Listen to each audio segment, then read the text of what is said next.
Welcome once again to Cinemaholics, the major motion podcast where we talk about the biggest and the best films coming to theaters and streaming online. From the San Francisco Bay Area, I'm John Negroni, film editor for In Between Drafts, and from Pittsburgh, Pennsylvania, he's a news and entertainment writer at Collider. It is, that's strange. Will Ashton, can you get that? You don't hear it? Ah, who could that be? That's so strange. I'll open the door. Why, it's my friend John. How you doing, John? Will, how did you do that? You were with me in the cabin. Now you're outside of the cabin saying hello. The magic of audio, my friend. I can do anything. This week we're talking about Knock at the Cabin. All people need is their imaginations. We're super late to kick off our 7th season. Our 7th year begins this week, February 2023. And we're super late. Our schedule is conflicted quite terribly. But you know what? The listeners did have something to tie them over, and I have to imagine the listeners who were sitting on their podcast app last night, staring and refreshing over and over again, like, when are John and Will going to release their Knock at the Cabin review? And then finally, the click icon starts to spin. There it is, the new episode. And wouldn't you know it, it's 80 for Brady with Will and special guest Corey Woodruff. That's right. And they're even more excited. Yeah, we had a special bonus episode that we recorded last week because John put his foot down and said, I am not, under any circumstances, going to watch 80 for Brady. And you know why, I said, right? Not even if it... Well, you know, I my presume... I would presume it has to do with the fact that it is, as the title would suggest, about Tom Brady and the New England Patriots, which is a disgusting organization and probably the worst league in NFL, though I'm certainly not a football fan, so maybe I am speaking too hastily. But is that your baggage with 80 for Brady, or do you have some sort of hate for the stars of his film? You wish. I do not have hate for any of the stars of this film except for Guy Fieri, but I wish it was that simple. I wish it was, like just sort of like, I don't like the Patriots. For the listeners who don't know, I was born in Massachusetts, stone's throw from Foxborough. That's an embellishment, but I grew up my whole childhood into my 20s being a hardcore New England Patriots fan, hardcore fan of the Patriots. And Brady. Okay. The first year that I was into the Patriots was 2000, and it was just when Brady was starting out. And so I grew up watching the Patriots win all the time. And I have a very sore spot with that team because I had to go from loving the team to despising them because of all their shenanigans and because of everything that organization represents. And that is worse. It's like one thing to be like, okay, let's say you're Will Ashton, you're a fan of who knows, not even a fan of football, but you're just like, yeah, man, these Patriots, they seem a little sus. But imagine somebody told you tomorrow, Will, they're just like, John Waters, he's deflating footballs. Well, I certainly could say a few things about John Waters deflating balls, but I don't know if it's the time nor the place for such conversations. I kept that in, by the way, that comment you did. I couldn't resist. Well, yeah, sure. I hope people enjoy that conversation. I hope you enjoyed that conversation, John. I enjoyed how you added 10 minutes to make it an hour just to torture me. I'm glad you kept that in, I guess. I didn't know if you would or not. I kept a lot of stuff in, Sure. You were running the show. Okay. You were making the calls, the editorial decisions. Sure. Yeah. But no, it's a fun conversation. Obviously, Corey, if you know listeners, Corey Woodruff is a huge fan of the Atlanta Falcons. So it was kind of fun to hear his, conflicted feelings on the film, in that the film is based on the 2017 Super Bowl, wherein the New England Patriots had a pretty devastating upset of the Atlanta Falcons. And you want to know the funniest thing? That was the first year I rooted against the Patriots in the Super Bowl, because that's when it all just came to I can't, no more, none of this. And it's fascinating to watch the film because I think for most people that was a pretty upsetting night. and it was just a pretty sad display for the fine sport of football, I suppose, because the Falcons had to be pretty brutally. We're really just alienating all fans of this podcast who like the New England Patriots.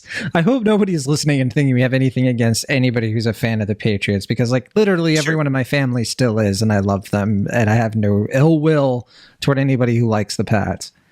I mean, if it means anything, I watch one football game a year, and it's the Super Bowl. So I will watch the game on Sunday. But I have no affinity for football otherwise. In fact, I actively avoid it. Okay. So if that makes my opinion on football less valid to anybody, and especially if they're fans of the New England Patriots, then so be it. Well, let's talk about a movie that we did not actively avoid. A movie called Knock at the Cabin. Well, I didn't avoid 80 for Brady. I sought it out because I'm a fan of ensemble comedies. With senior citizens, yes. Exactly. Knock at the Cabin. This is the latest film from M. Night Shyamalan. And it's the first time Will and I have talked about a Shyamalan movie together. Sure. Since Glass.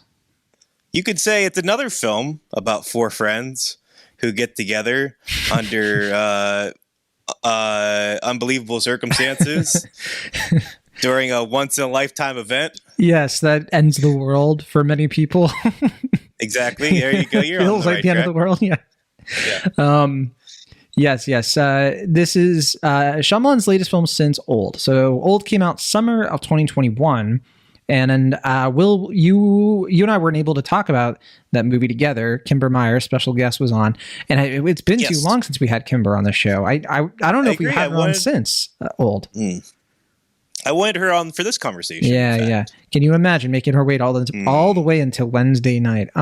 Oh man! But no, for this movie for Shyamalan, he's been certainly on a bit of a streak in terms of his movies not being like he had a losing streak, right? After his career really took off, he kind of had like a moderate decline. He had movies like Lady in the Water and The Village, which were popular, but they were starting to get more critical, upheavals, since movies like Signs and Unbreakable, and of course The Sixth Sense. But then he was just coming out with stinker after stinker. The Happening being the one that really kicked things off. The Last Airbender, considered by many to be one of the worst adaptations of any like children's cartoon to live action in modern times. And After Earth, of course, came next. And it just felt like Shyamalan really just had kind of lost it. He was going for like the blockbuster stuff. He was making movies about the apocalypse, in some ways with stuff like The Happening and After Earth, or, in those cases, After Earth being like more post-apocalypse. But then he came back with the movie The Visit, and The Visit, which I think is a really good film. I think it's one of his better ones. And after The Visit, he was starting to self-finance his movies because Hollywood said, you know what, Shyamalan, more like Shyamalan, don't do it. But no, he came back and he put the risk in because he knew he still had the juice. He knew he still could make these movies, and people would come see his stuff, if he kind of returned to his roots, like not just with The Visit, which was a horror kind of thing. So coming back to movies like Science Village and all that, but also when he revived the Unbreakable franchise, made two more Unbreakable films, sequels, and rounding out that trilogy with Split, which was a big hit. A lot of people really liked Split and loved the reveal that it was going to, have one more movie with Glass. I wasn't a big fan of either of those movies. And then Old was like his next, his first original thing in quite a while, since The Visit in 2015, I want to say. And yeah, people liked that movie too. But I've been on a bit of a, I don't like any of these movies. I didn't really like Old very much, and I didn't really like Glass. I really didn't like Split. And I think there's something going on with me and Shyamalan. But Will, I feel like you've been more favorable on Shyamalan. You've been liking what he's doing, and I want to talk to you about that, because let's bring it to a head here before we set this movie up. Yeah, I mean, you kind of alluded to it, but it is fascinating that Shyamalan, he's still a fairly young guy. He's, I think, in his early 50s at this point, but he's kind of in this late period resurgence where with his third film, Sixth Sense, he became an undeniable phenomenon, the likes of which most directors could never possibly dream. And obviously he emulated Hitchcock throughout his career, so he kind of put his face out there a lot. He kind of made himself a brand in some respects before that was even a thing for most directors. And yeah, I mean, certainly the hyperboles kind of came fast and early, but they weren't unwarranted. You know, if you watch Sixth Sense or if you watch Unbreakable, as you mentioned, like this is undeniably a confident, commanding filmmaker you see in those early films. Certainly not without, I guess you could say, your quirks throughout, but I think people were a lot more willing to forgive them because of the strengths. But as you were mentioning, I guess around the time of Signs, that's when people, I guess, were maybe pushing back a little bit, at least maybe not initially. But I do know that's kind of the film that broke it for some people, because that's when he was sort of infamously said to be the next Spielberg, and people were kind of like, whoa, whoa, whoa, whoa, whoa, what's going on? Well, I even remember as a normie when that movie came out, like people were making fun of it. You know, they were being like, "Oh, this is kind of silly." Sure. Whereas, like that was a departure from Sixth Sense and Unbreakable. Those movies were taken really seriously, and then people started referring to Shyamalan and making fun of the twists that he would do in his movies more. Yeah, I mean, I always associated with Scary Movie 3 personally, right? Yeah, of, which really leans heavy on Signs. Yeah, yeah, and I mean, it's very easy to kind of make fun of Shyamalan. I think, like we said before, like those quirks that I'm mentioning, the kind of lead and diode of painterly frames, being maybe a little bit too self-serious, that very earnest way of filmmaking. It has a very kind of old-fashioned romanticism that, you know, if you poke at it, or you certainly, his plots aren't always the most robust, in the sense that like his earlier films were definitely more leading on the twist, to the point where some of them are stronger than others. I think certainly the fame of Sixth Sense, as anyone would expect, kind of got to his head, where he felt like every one of his films had to have a twist, and some were maybe a little bit better than others. I mean, I feel like Signs is a fascinating one for me, because I kind of see it as the perfect middle for him. It has everything I love and everything I kind of get annoyed by with Shyamalan, where you have some really incredibly directed sequences. You have like a really strong theme about faith and the idea of, you know, exploring the unknown while you're challenging your own sense of, the greater unknown and your relationship to God. And I mean, there's just a lot of stuff in there that I really do love a lot. And then there's just some really dumb stuff at the end, which I won't give away for anyone who hasn't seen that film. But I mean, I think The Village is the one I'm most curious to revisit at some point down the road. I definitely remember, I think, liking it a little bit more than most, but I know that's the one where the wheels sort of came off for a lot of people. They're kind of like, I don't. Movie. Yeah, I knew the twist going into that movie. It was spoiled for me. Yeah, and I watched it, and you know what? I was kind of like, "This is a good ride." Yeah. I think people were just kind of, I don't know. I think that was the one where the twist thing got people a little annoyed, but I don't know. I agree with you, because like I knew the twist going into it, and I felt it was a little bit stronger because of that. Like it was more interesting for me to explore that film, what it's saying, also about faith and our relationship to the known and the unknown.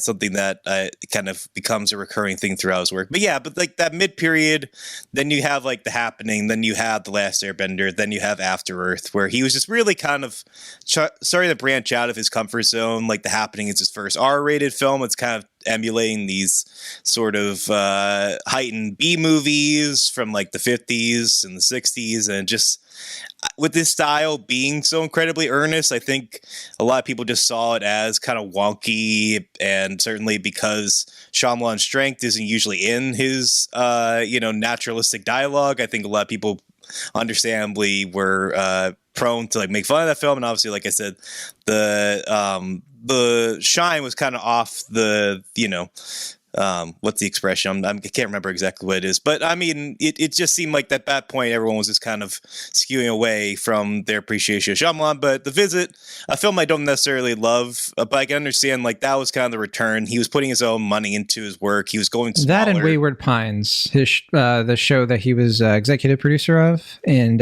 directed some episodes. Yeah. I mean, even though I don't love that film, I can certainly see like, okay, this is Shyamalan kind of getting back in his element. Seems like he's a lot more comfortable. He's willing to experiment.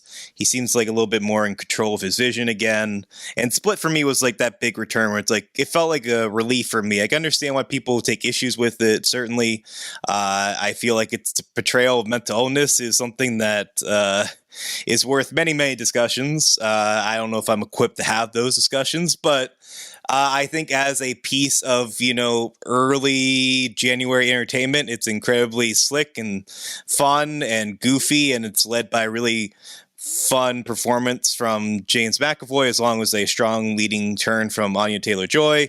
And yeah, I mean, I agree. I personally, I wasn't here to discuss it, but I really did enjoy Old. I thought it was a very kind of tender and moving exploration of aging and going into the unknown. And certainly, I think the pandemic has informed his work in a very interesting way. And I think this movie is a great example of that, where he has, pushed those things that we've talked about before in very direct and stark ways, but he's kept that earnestness. And something that I do find really appealing about his work now is that he's had that kind of stark sort of formalism and that sense of control and that sense of undeniable style at a time when that's becoming less and less common in filmmaking. And I think his more recent works, because he's kind of kept the focus a lot more contained and a lot more squared to the characters, he's allowed himself to also experiment with style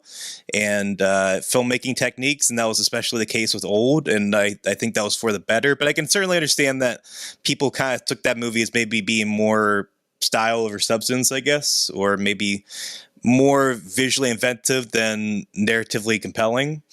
And I can understand that. I feel like that kind of leads to my greater appreciation of Knock at the Cabin, though, because I think it takes that formal exploration, that driven style and that confidence as a filmmaker, but it builds to a story and trio of characters that are a lot more strong and a lot more compelling and a lot more kind of well-rounded, I guess. And I ultimately found myself to be pretty fond of Knock at the Cabin, but I know that's something I wasn't expecting you to do an entire play-by-play of the man's career, go right into the review, just like. Well, so you got a lot to get off your chest. Well, well, for one, like I said, I wasn't in the Old conversation, but I don't know. It's interesting because I just feel like we are kind of at this re-evaluation of Shyamalan at this point. Like, I feel like he was a joke, obviously. Like, I just remember, like when I was in middle school and high school and even kind of before that, like people were knocking Shyamalan. They were obviously, deriding him. And I think that was part of the reason why Hollywood was probably less confident to give him, projects. So he had this kind of. That's what I meant before. He returned to his roots. When his roots is like his first movie, he made it himself. He borrowed money from his family to make that movie. His second movie, about, Praying with Anger. Praying with Anger, yeah. And his second movie, I think that one was also bootstrapped, and I think his parents were even like producers on that movie. And yeah, I mean that is to me when he's at his most comfortable. But I got to be real here. And I'm not saying you're this person, but I do think that there is a segment of people who review movies like professionally who just kind of, I don't want to say overhype the guy, but I think they like over focus on his positives, like what's interesting about him as a filmmaker, and then chastise everybody else who points out the numerous other things that don't work about his movies for the most part, right? And everybody has their subjective opinion, but I just think that there can be a little bit of this like preciousness to like, you don't get it, or you write off Shyamalan, but he's the only director who's doing things this way. And it's like, no, he makes movies and they can be really awkward. And they're awkward in a way that I think people point out and hinders people from fully enjoying them, but they're also kind of like awkward in a way that sometimes serves the movies better than expected. I think for like more like normal people who don't watch dozens of movies a week, you know what I mean? So I just wanted to put that out because I know that there are a lot of people who are just like, oh, everyone just, is going to discount, M. Night, not really give him a chance, not being open-minded. And sometimes I feel a little bit like, no, he just kind of makes movies that sometimes I like with Old in particular, I just look at them and I'm like, this is a movie where I think that it doesn't play to the guy's strengths the most in terms of what I think he's really good at as a filmmaker. I think he does everything when he makes his movies, and sometimes I can get in his own way because he's not good at every aspect of filmmaking. But I'm sure that's up for an even bigger discussion, But that's genuinely like. That's pretty much my critique of the movies like Split and Glass and Old and going into Knock at the Cabin. I'll admit, like I did see that first teaser and it did suck me in, and one thing that kind of moved me a little bit though, like in the opposite direction, was this is an adaptation. And if there's one thing that I think Shyamalan is probably really just hit or miss on, it's adapting other screenplays or like adapting like specifically like books, and like that's like Old was based on something like that, right? Sandcastle. Sure. Yeah, I was going to say, I mean, I'm presuming that this ties into your very understandable disdain for The Last Airbender, based on a show that you love nearly and dearly. And I feel like that's maybe informing some of these negative feelings of Shyamalan, perhaps. Maybe, but I'll finish with this. I'll just say, the thing that I like about the guy is that I think that he's a very conflicted person in a lot of aspects of his life. And he brings that sort of like ambiguity of like what the universe means to his movies. And it can be fascinating to watch. Like, I think like the morally gray atmosphere of movies like Unbreakable and Sixth Sense, like that's kind of what makes those movies better than, I think another filmmaker with the same tools would have done. Because he's somebody who, like the guy was raised Hindu, but he was he grew up in Pennsylvania, shout out. But he was like in a Catholic school, and he's always had this like dueling, like his background versus like, being American and, the religions that, of his upbringing versus the real religion that he was sort of like assimilated into. And he clearly has a lot in his mind about, like you said, faith and like the universality of faith and God and all of this stuff. But I think it sometimes it comes through in the very disposable, cheap ways, and I think that's what happens here with Knock at the Cabin. But okay, we gotta set this movie up. What is Knock at the Cabin? Sure. Yeah. This is based on a book called The Cabin at the End of the World by Paul G. Tremblay, which came out in 2018. And it follows a family, a same-sex couple and their adopted daughter, who are vacationing at a remote cabin in, you guessed, Pennsylvania, like a lot of Shyamalan's movies. This takes place in Pennsylvania.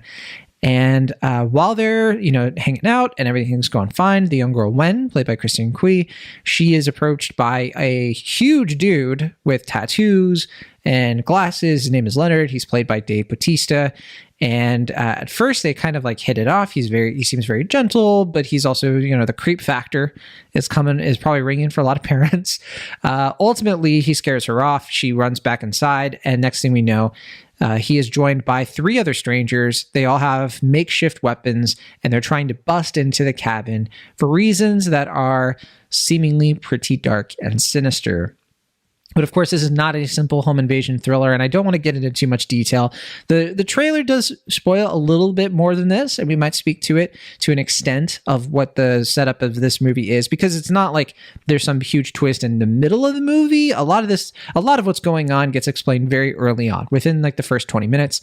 But in terms of what we think about the movie, which, by the way, the 2 fathers are played by Jonathan Groff and Ben Aldridge. Rupert Grint is in this movie as well, along with Nikia Muta-Bird and Abby Quinn. Will Knock at the Cabin. Are you answering the door? I am, yeah. And I mean, I kind of led already with my thoughts of the film, I suppose. But I will say, I mean, it's funny that you mentioned that you feel like people give him too much credit or cut him too much slack. Because I feel like I'm sort of at the opposite end of things. Like, I feel like people get so hung up on his faults, so they don't really appreciate what he does really well. And I think this is a really good example of that because, yeah, I mean, I don't know. Especially with Old and then with this movie too, I just feel like, look, to each their own. I'm not going to take away from anyone's criticisms of the film, and I think there are a lot of genuine, valid criticisms to be made about Old and Knock the Cabin.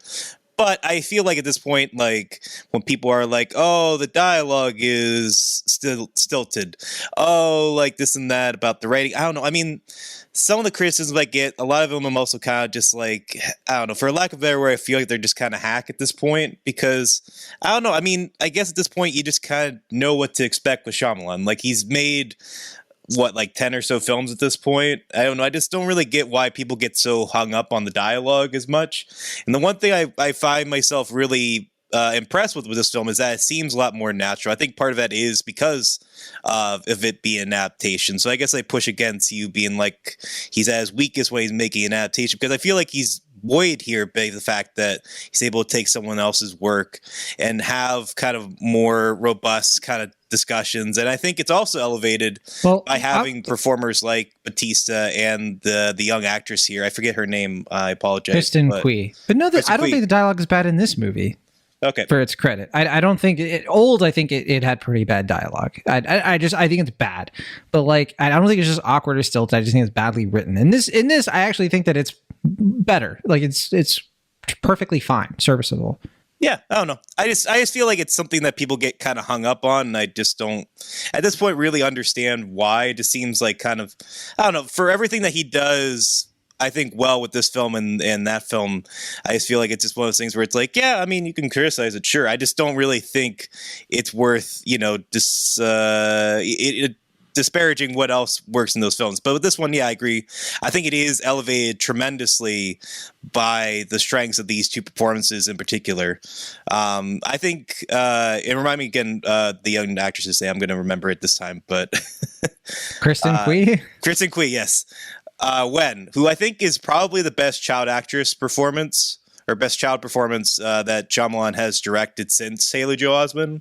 Do you think that's fair to say, or do you think that's too much of a leap? I'd have to think about it. I think the kids in The Visit are pretty good. You might be. But they're not as young, so sure. I get what you're saying. Like they're kind of more like preteens, It's like you really count that. I mean, the kids and old. Yeah, I don't know. I mean, I think there's certainly some strong performances in Old too. But I think the big thing about Shyamalan in his previous films, certainly this was the case with Old, is that I think he tended to kind of rely a lot on like theatrical actors. And I think maybe that was kind of part of the reason why some of the dialogue came very stilted, because they're very true to the text. And I think maybe they kind of gave it kind of more of like gravitas, so it kind of seemed less natural. Whereas with this movie, Bautista's performance in particular, there's just such a great kind of balance between, like this hulking, imposing figure and this very gentle, earnest soul that, is, multi-layered, certainly, because Bautista is an actor who, comes from this wrestling background, but he's clearly trying to challenge himself as a performer, wants to work with more auteur-driven storytellers, and is like clearly, kind of pushing himself here in a way that we haven't really seen from him. He's the best part of this movie. He knows what he's supposed to do here. He knows that he's like extremely distracting in terms of he's the biggest, most like whoa character but he uses his presence to his benefit, and he's not quipping jokes like The Rock. He understands his lane is that he can do more insightful characters than that. Yeah, but I mean, I think similar to Shyamalan, though, like there's just an incredible earnestness to his performance here.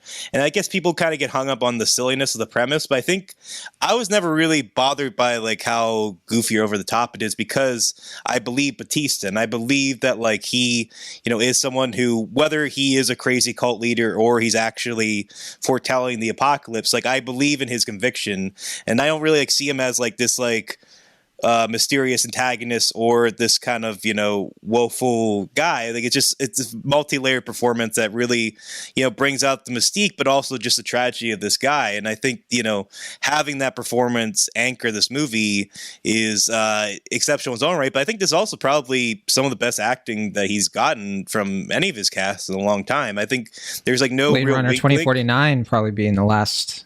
Well, I just meant and he wasn't even in that as much. Oh, I certainly agree that like this is probably one of his best performances, but I meant this is some of the best acting that Shyamalan's, I think, done as a director, like gotten as a director. I mean, just from Bautista, I don't think anybody else in here is all that. Really? I think the young kid is good, but like I would not go that far. Like I really don't think there's a lot going on here that is as tantalizing as you're making it sound personally. Why is Like, that? look, I don't even dislike this film. Like the first part of it, I think like the first half hour to 45 minutes, I thought were really solid. I was really like, oh, this is interesting. I kind of want to see where this goes.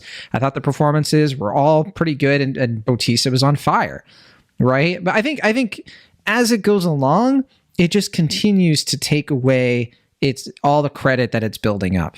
And I think ultimately the issue I have with this movie, it's different from the issues I've had with other Shyamalan movies. Even a movie like Old, which like I liked that movie better than Glass and Split. I found it more entertaining than those movies.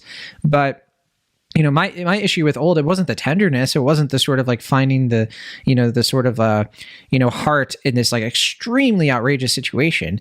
But it was other things. It was technical things. It was just the way the movie moved.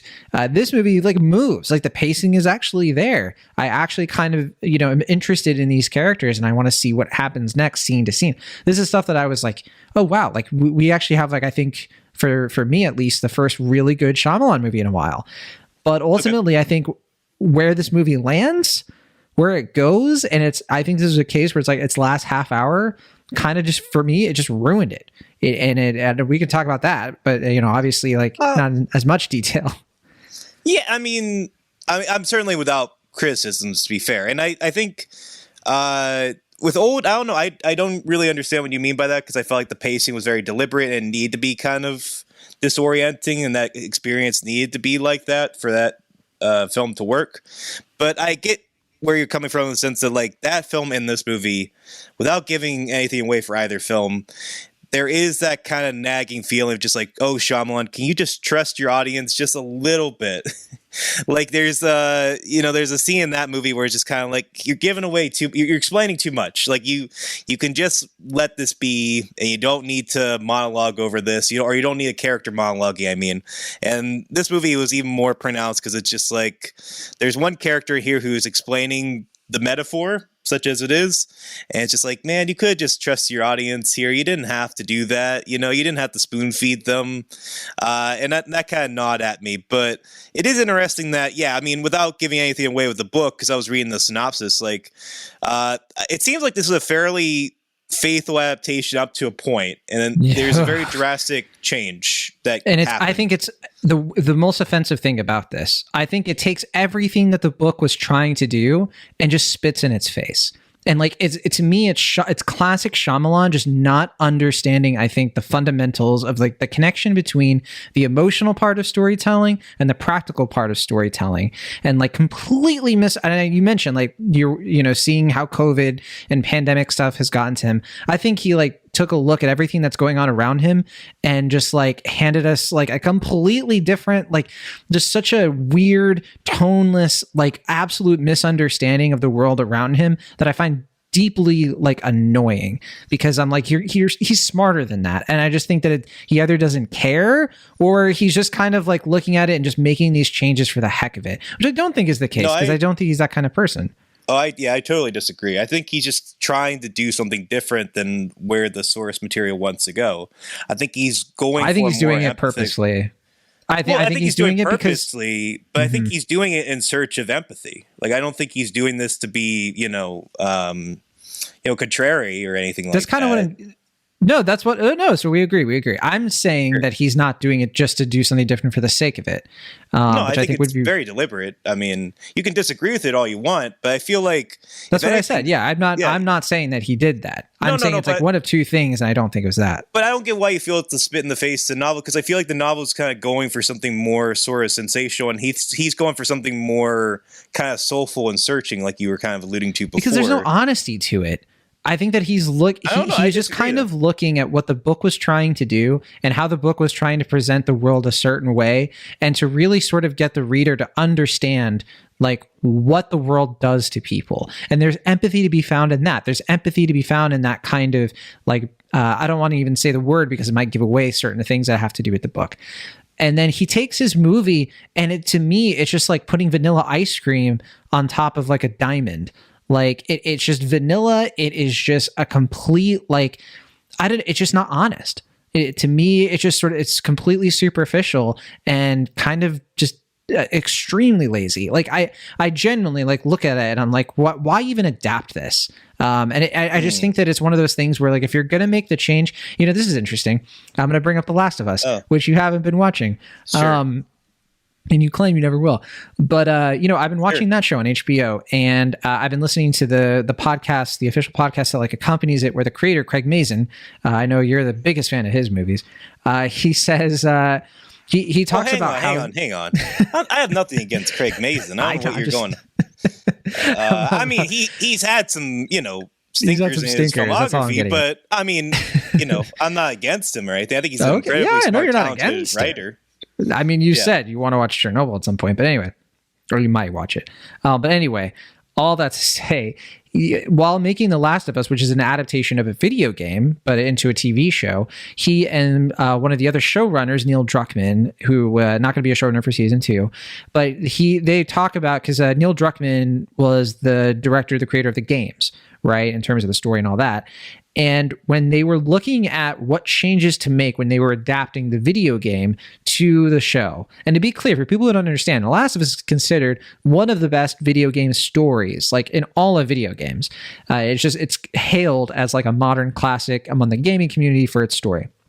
And they were looking at like, there's certain things they have to change, right, for the show, because it can't be a one-to-one. And their rule for every little thing, they say, is that if it was the same in terms of the quality, if it was the same kind of thing or worse, they would just do what the game did. And I do not think that is the same kind of rule being applied here, because it's not the same, kind of quality level at all, which I think some people would say, maybe it's better, some people would say. I don't think it is. I think it's way worse, and I think it betrays the spirit of the book. And it's a horror book, too. I think it's also kind of weird that this movie's so bloodless, considering where it's coming from. I mean, you say that, but it's only his second R-rated film. You wouldn't know like it. Gory. Watching this movie, I was like, "Wait, is this PG-13?" Until a couple F-bombs get dropped. It gets pretty violent, but most of it's cutaways. A lot of it's off screen. I think that it could have very easily. They could have turned this PG-13 in like a split second, and I think there was a lot going on behind the scenes with that probably was not even Shyamalan's fault. To be perfectly honest. Split second, no pun intended. I'm sure. Nice. But no, I mean.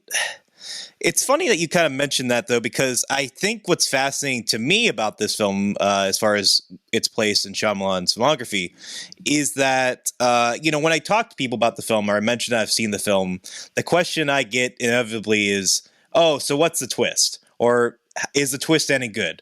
And stuff like that. And the funny thing for me about this movie, or the thing I find most interesting, I should say, is that it's not really twist-based without giving anything away. It's probably the most straightforward film of his filmography in some respects, like outside maybe The Last Airbender, or I guess after to some respect too. But yeah, I mean, I think the fact that he is kind of just playing it straight, that he wants to just kind of tell the story of an apocalypse writ small, and how, we have to kind of find love at a time of chaos and searching for that faith at a time when it's so easy to be contrary, and having that kind of balance between cynicism and optimism, when everything around you seems to be kind of falling apart. I don't know. I just think that's really compelling stuff. And I think there's a way to do it in a compelling way. I don't think this is. I think the idea of that is compelling. I think of something like Star Wars. I think of like The Last Jedi, which everyone's anticipating, like Rey is, going to be like, somebody related to somebody.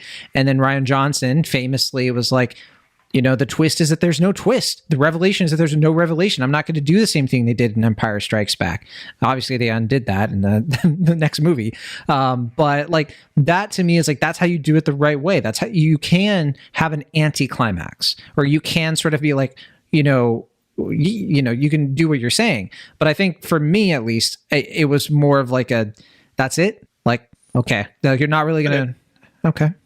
Yeah, I mean, I guess it just depends on how you respond to that emotionality. And I think that's just something that's been a conflict, I guess, for Shyamalan throughout his career, as I was kind of alluding to earlier, is that I think because of that earnestness, people respond to it in different ways. And I think that's something that's kind of been prevalent in a lot of the criticisms that he's gotten, is that he is someone who is kind of unabashedly sentimental, you could say to point being mawkish because he kind of makes these very sort of grandiose films that don't always rely on realism. And to me, I think he's better off when he doesn't rely on realism. I think that's why I find myself, I guess, more negative on The Visit than others, because he's going for that found footage style. He's trying to be more grounded and realistic up until, a certain point in that film, obviously. But I think that's to Shyamalan's detriment, because that kind of enforces a lot of the flaws. I think that's where I disagree. See, yeah, I don't know. I think it's I just find it like I find it more comfortable in that mode. In this, I just feel like he tries too hard, or he just, I don't even know, like sometimes tries too little. I don't know. That's the thing is, I thought it was a perfectly nice balance. No, maybe not perfect, but a very good balance of that, stylistic filmmaking where he's clearly trying to push himself in terms of style, having this very contained location and using a lot of different camera tricks. Obviously, like his very fond love of like close-ups and, these Doppler shots and all these things that he's, I think all that's great. Yeah, I think it's all really solid. I think he manages to make something that seems kind of bland on the surface, kind of interesting and exciting as it moves. Yeah, and I think he, if I recall correctly, used a lot of like 90s lens. He also shot on 35 millimeter, but he used a lot of like 90s lens to kind of give it that kind of crisp, 90s look. He did to, heighten the style and kind of give it more of that throwback feel to his earlier films. One of the co-cinematographers, by the way, Jaron Blasch, The Lighthouse. Mm-hmm. Yeah, I don't know. Ultimately, I guess, kind of going back to what I said before, I guess it just depends on how you respond to that, melodramatic sense of heightened emotionality. I don't know. It works for me, at least at this point in my life. I feel like there is something incredibly sincere and moving here. I can understand where you're coming from, where you feel it's, to the film's detriment that plays against what it's doing well in the first 2/3 of the film. I won't, I don't disagree in full. I certainly think the last 2/3, because it moves away from the source material and is the most Shyamalan part of the film, is where it is maybe a little bit more wobbly. But I don't know. I think that, that emotionality rings true. And I think the performances, like I was saying before, really stand out. I really, I don't know. I thought it worked, but I can see where you're coming from. I think it comes down to the message as the biggest issues. I think there are little issues all over this movie. I didn't fully love, for one thing, like the chemistry between Groff and Aldridge in certain aspects seemed a little forced to me. Like there were times when there was like something there, but I think when they're in like a crisis and like they're kind of like in their different modes, there were just moments where I think Aldridge was just kind of like, I don't know, I wasn't buying it as well. And I think that those performances had some rough edges for me, but I didn't think that they were bad. I just think that, the awkwardness of the movie kind of came through for me there. And, I definitely disagree. I thought their chemistry was really, like, I keep using this word, but tender and emotional. And it wasn't the flashbacks. The flashbacks have to do a lot of heavy lifting for that, which I get. I will give that, like, Aldridge is kind of sacked with like the weaker sort of like constantly being like, this is ridiculous. After a certain point, it's kind of just like, all right. It's kind of what I'm getting at. It's just like it's a bit one note. In the flashbacks, we get more like depth and layer. But anyway, the main thing I wanted to say is like, it really is the message of this movie. And like ultimately what I think Shyamalan's trying to say, which it amounts to like not that much of note that's interesting, that kind of just gets away from the potential of this. But I think to say any more on that, we'd have to maybe do a little spoiler warning, because I kind of want to touch on it. We don't have to get into super detail here, but if you want to watch this movie like totally fresh, I think you've gotten a sense of where we're at with this. I certainly do not like this movie. I think it's one of Shyamalan's worst, and in terms of like where it lands, I think it undermines what aspects of the movie that I think are good.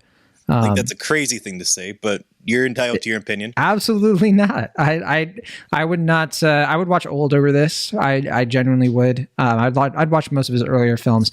I think this is like, for me, it's on par with movies like The Last Airbender and The Happening. Honestly, I just think that it's extremely weak. No, that's a crazy thing to say.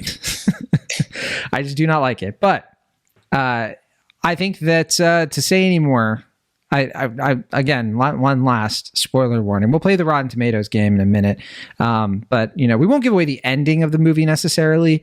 But I just kind of want to say something that could possibly make people be like, oh, wait, I wonder. Ultimately, I think this movie just lands on this question between, like the QAnon thing, right? And the book was written in 2018. It was very purposely written in a time when QAnon was really taking off and was like kind of a bigger thing. And I think as you look through that book and as you're reading that book, you kind of get what the author was trying to say about like the QAnon and stuff like that. And this idea, the moral question in here, like, would you kill someone you love in order to save the entire world? But the book examines like how absurd of a dilemma that is. It kind of subverts the trolley problem to be like, that's not even the point. The idea that like the world is like this is certainly like that's the first thing that you need to address. And I think the movie, what Shyamalan, I think originally, like the reason I kind of like where he's going in the beginning is because the question he seems to be coming after is like, what about the world is worth saving? Is it like the population of the world or, what a person is, like the soul? And that's where I was kind of like, this is interesting. I hope we explore more of that. And I think when we get to the end and we get to the part where like it's supposed to come together, he just whiffs it. I think he just completely like just cuts the text up and it just becomes this kind of like wishy-washy, like it feels like the end of a Left Behind movie, the kind of like those faith-based movies, and like people can enjoy those movies all they want, but like just this saccharine sort of like baby's first like Jesus allegory sorts of things that I just found extremely like just flying in the face of everything that came before it. And it's such a lopsided mess that's why to me, it's like the worst. It's like, because to me, what makes it the worst, at least those other movies, like they're bad the whole way through. I can watch The Happening and laugh at it. This movie, like I'm expecting it to end well. It have a good ending and I'm liking it as it goes. And then it just squashes all that potential as it keeps moving. And so that's my rant. I mean, I will say that, I don't know, I guess you've read the book then. I haven't read the book. I mean, I can't compare it in full. So it's a good book. I recommend it over this. Okay. I mean, it's not the best book you'll ever read in your life or anything like that, but it's, in my opinion, just better. I mean, it seems like a solid kind of, I don't mean this dismissively. I mean this earnestly. I guess it seems like a cool, like airplane novel kind of book, like something, like a good page turner. Totally. Yeah, it is in that mode. Yeah. Yeah. Yeah. I mean, I guess it kind of goes into some spoilery stuff, so I can hold my tongue for now, I guess. But yeah, I don't know. I think that's some of the stuff I find most fascinating about the film. And I don't know, like I said, if you find it mawkish, if you find it, treacly, I can't fault anyone for that. I think it's a lot smarter and a lot more soulful and well done than what you're saying. But I mean, it's the weakest segment of the film, and it's the end of the film, so I can see why it rubs you the wrong way. I still think it's an incredibly absurd thing to say that this is anywhere near the level of The Happening or even The Last Airbender. I think that's an incredibly absurd thing to say, no matter how you feel about the end of the film. But that's just me. I just feel bad that when we both walked into this room to talk about this movie, you must have felt so awkward as I started talking smack about the movie, and here you sat with your boogie shoes on. And you're like, oh, wow, this is awkward. I've got my boogie shoes. I could tell you said you in your brain, you were just like, he knocks you over the head with the theme of the film. I know that's something you were going to use, and you're just like, that's too obvious. I need to skate around. I need to be eloquent with my metaphors. But yeah, I applaud you for not going for that. I probably would have if I had thought of it. Okay. Should we play the Rotten Tomatoes game? No more fighting? Yeah, well, I mean, unless we do spoilers, I guess, no more fighting. All right. Knock the Cabin. Rotten Tomatoes. Have you been spoiled on this yet? At all? The Rotten Tomatoes score? No, I think the only thing I got spoiled on was the cinema score. Okay. Well, we have 254 reviews counted. One of them's mine, so you get a little bit of a hint. Yeah. What do you think the critic score is right now? I'm going to assume it's mixed, because I know Old was pretty mixed. Wasn't that in like the 50s? I'll double check, but yeah, I think it was lower than Glass. But I actually don't remember what Glass was at this point. No, I thought it was... I could have sworn it was higher than Glass. Old was 50%. Okay, it was right down the middle. Glass was... I'm giving you so many hints. 36%. Okay, I thought Glass was higher. Huh. And I remember Split was like it was fresh. I don't think it was like super fresh, but it was like in the 70s or 60s. So I think it's closer to Split than to Glass or even to Old. I don't know if it's fresh, but I'm gonna assume it's like lightly fresh, like kind of in that like, you know, phase in between. So I'm gonna say 64%. Not bad. That's close. That's close. You're just you're 4 off. So do you think it's 60 or 68? It's tricky. It does seem like this one, similar to Old, is dividing critics, or dividing people I've talked to, at least, or people I follow on Letterboxd. But I don't know. It seems like most people are at least giving it the benefit of the doubt. Like I said, I think a lot of people are impressed with the concept, the performances, the filmmaking, even if they may take issue like you with the end of the film. So I'm going to say more people are positive than negative. So I'm going to say 4 points up. It is 68%. Well done. Well done. And Split was 78. So yeah, just 10 away. Okay, so that was even higher than I thought. Yeah, same. I would have guessed in the 60s as well, or early 70s. All right, what about the audience score? We have 500 plus verified ratings, and we should say too, I mean, the movie, it's made $24.9 million so far, which is okay. $20 million budget, you know, it's making some money. I think Old finished out at around like 90 million. So I'm not sure if this is going to outpace that. I guess it depends on what other movies in competition do. I mean, it's kind of the main game in town for a little bit, but we have Valentine's Day. Are people going to watch this for Valentine's Day? We'll find out. But yeah, what do you think the audience score is? I think the audience score, I don't know. I feel like audiences are maybe more forgiving than critics on this one. I can't say that with certainty, but that's just what my gut's feeling. I'm going to say 76%. It is not 76%. It is lower than the critics score. Oh, okay. Yeah. 65%. 65. Oh, okay. So not too much lower. I mean, it's still fresh. Yeah. And I'm not sure, because it could be one of those things, like sometimes movies that have like same-sex couples and representation, sometimes they get reviewed bond. And sometimes like people are just like, you know, bigots. And so sometimes, it can be hard to judge, you know, that's the real deal. I will say, I have not gone looking for this, so I don't want to say with any certainty, but it doesn't seem like this movie is getting the same sort of lambasting that something like Lightyear did for having like a same-sex kiss or anything like that. And I think the reason for that is A, because it's R-rated, and B, because like the gay couple's being terrorized the whole time. And so that, to me, it's different. Like usually movies are getting called like woke or whatever, because they're showing it more normalized, you know what I mean? And so I think like lots of movies, like if you show gay people and like they're going through something terrible, it tends to not ruffle people's feathers. Not that can't happen in a movie, because like, you know, like same-sex couples. Like at least too, we didn't even mention this, but I mean, the movie does recognize the obvious, which is that like they, you know, are kind of like right to believe that this stuff is happening because they're being targeted, you know what I mean? And there's actually like some interesting stuff there. But we didn't even get into like the, you know, the queer politics of all this stuff in the movie proper. And I don't feel as equipped to, you know, dive into that super far, but yeah, I mean, that's kind of where I was at. I did want to ask you though about what you felt about Rupert Grint's performance, because I feel like I haven't seen him in anything in a while. He was in Servant, which, you know, carry over from Shyamalan. You know, that's his show on Apple. And I think Servant's just had its new season. I was gonna say, I mean, I'm not saying he hasn't been working. I'm just saying personally, I don't know if I've seen him in anything.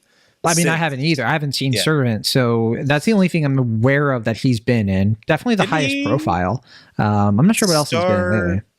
In like that Crackle Snatch show, like the show about Snatch. Yes, I'm the wrong guy. Man.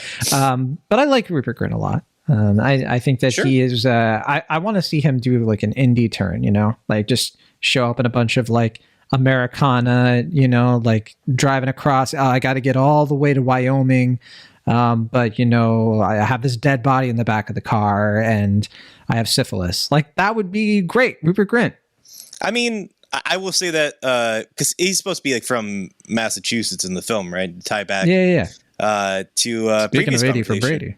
Yeah. I do think like his accent is maybe not Massachusetts based, but I thought his performance was really impressive, and I definitely admire him for playing against type. He many pushes through it.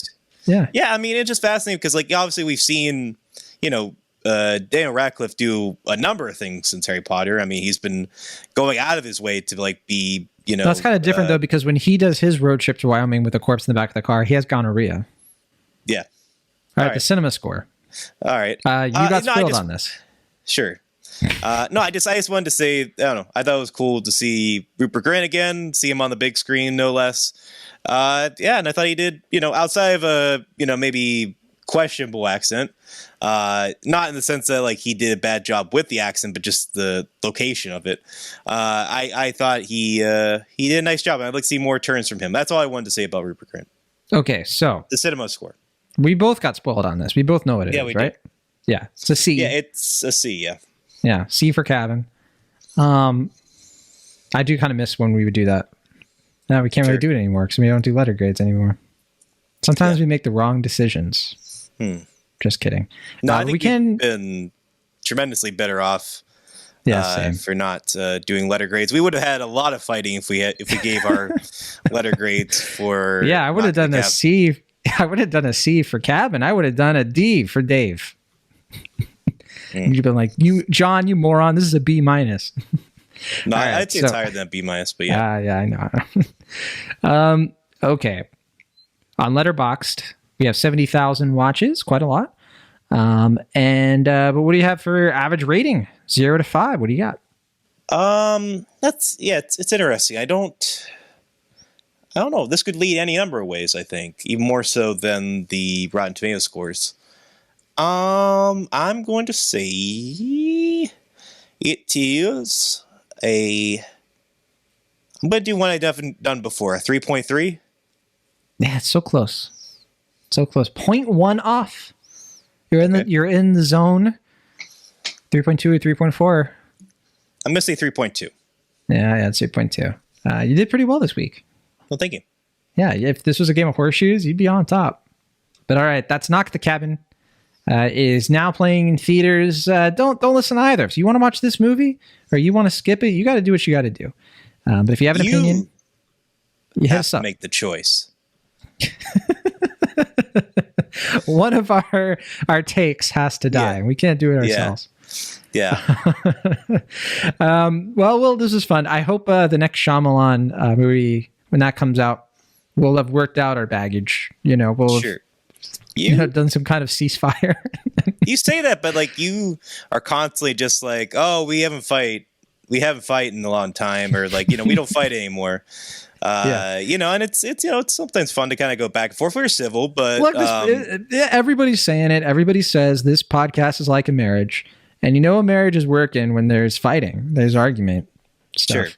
Sure. Yeah, I don't know. I mean, I thought we're getting complacent. We're just becoming roommates.